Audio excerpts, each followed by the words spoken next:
Curious about the art of perfect blood smear staining? Let's get started with Leishman stain.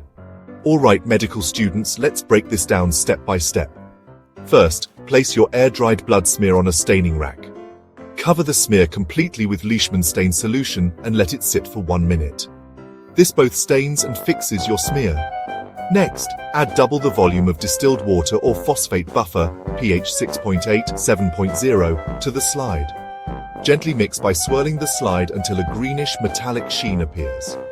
Now let it sit for 5-10 minutes to let the stain work its magic.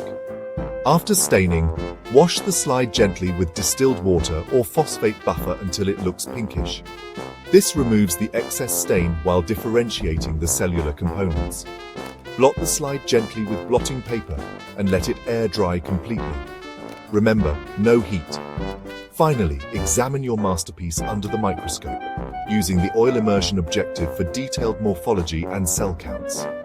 And there you have it. Perfectly stained blood smears with Leishman stain. Happy examining!